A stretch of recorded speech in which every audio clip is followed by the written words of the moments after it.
1947-এ দেশ স্বাধীন হল। খেলাধুলা আর শরীর চর্চার সেই ঐতিহ্যকে ধরে রাখার চেষ্টাও হল। সালটা 1982। প্রথম প্রাথমিক বিদ্যালয়ের শিক্ষার্থীদের নিয়ে শুরু হওয়া জেলা স্তরীয় ক্রীড়া প্রতিযোগিতার মশাল জ্বলেছিল মেদিনীপুর শহরে। সেই সময় অবিভক্ত মেদিনীপুর ভৌগোলিক অবস্থা ছিল সমুদ্র তীরবর্তী দীঘা থেকে বেলপাহাড়ির টিলা সমন্বিত বিস্তীর্ণ এলাকা। মাঝে ছিল বিশ্বের সেরা শিরোপা অর্জন করা বিশাল সবুজ বনভূমি। সেই সময় প্রাথমিকে চক্রের সংখ্যা ছিল 105টি। পরে প্রথমে পূর্ব ও পশ্চিম মেদিনীপুর এবং তারও পরে পশ্চিম মেদিনীপুর ভেঙে ঝাড়গ্রাম জেলা। বর্তমানে পূর্ব মেদিনীপুর জেলায় 46টি, পশ্চিম মেদিনীপুর জেলায় 51টি এবং ঝাড়গ্রাম জেলায় 18টি চক্র রয়েছে। অতীতে সাকুল্যে 30 থেকে 32টি ইভেন্ট ছিল প্রাথমিক বিদ্যালয়ের শিক্ষার্থীদের ক্রীড়া প্রতিযোগিতায়। শুরু থেকে নিয়ম ছিল শিক্ষার্থীদের উচ্চতা অনুসারে বালক ও বালিকার বিভিন্ন বিভাগ। চক্র থেকে জেলা এমনকি রাজ্য স্তরের ক্রীড়া প্রতিযোগিতা পরিচালিত হতো শিক্ষক শিক্ষিকাদের দেওয়া অর্থে। অবশেষে এলো পরিবর্তন। গোটা রাজ্যে পরিবর্তন। এক যুগ থেকে অন্য যুগের পরিবর্তন হলো। সাধারণ মানুষের বিপুল আশীর্বাদ নিয়ে 2011 সালে সরকারে এলেন আমাদের সকলের প্রাণের মুখ্যমন্ত্রী পশ্চিমবঙ্গের অগ্নিকন্যা মমতা বন্দ্যোপাধ্যায়। তার নিঃস্বার্থ প্রচেষ্টায় বাংলা তার পুরনো গৌরব ফিরে পেয়েছে। রাজ্যের মাননীয় মুখ্যমন্ত্রী শিক্ষাঙ্গনকে সাজানোর পরিকল্পনা নিলেন। দূরদৃষ্টি সম্পন্ন মমতাময়ী মুখ্যমন্ত্রীর হৃদয় ব্যাকুল হল। শিক্ষা ব্যবস্থা আর শিক্ষাঙ্গনের উন্নয়নের পাশাপাশি শিক্ষক শিক্ষিকাদের মর্যাদা রক্ষায় এলো নানান নতুন পদ্ধতি। বিশ্বকবি লিখেছিলেন, ধরায় উঠেছে খুঁটি শুভ্র প্রাণগুলি, নন্দনের এনেছে সংবাদ, ইহাদের করো আশীর্বাদ।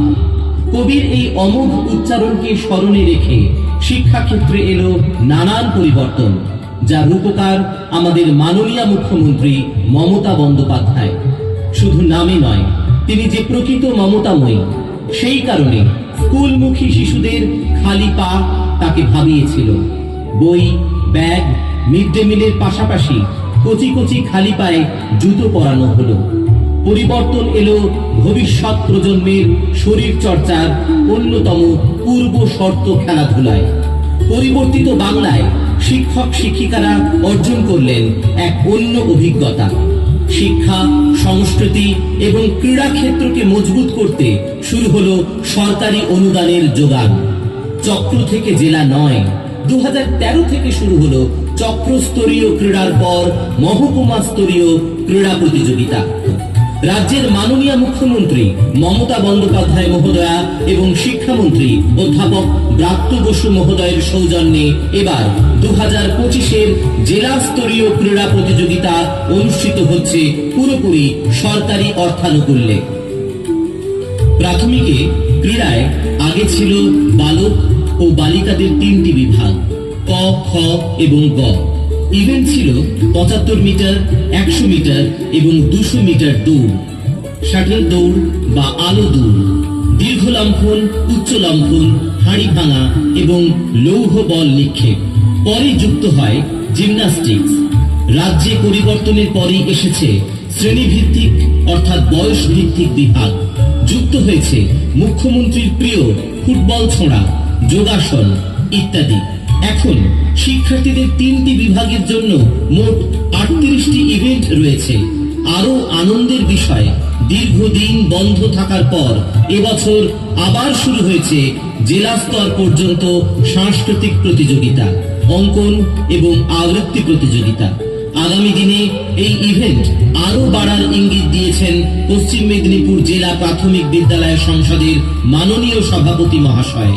এবার শিক্ষিকাদের জন্য নতুন ইভেন্ট যুক্ত হয়েছে।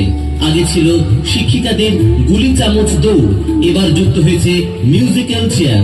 সব মিলিয়ে ক্রমশ প্রসারিত হচ্ছে এই প্রতিযোগিতার অঙ্গন।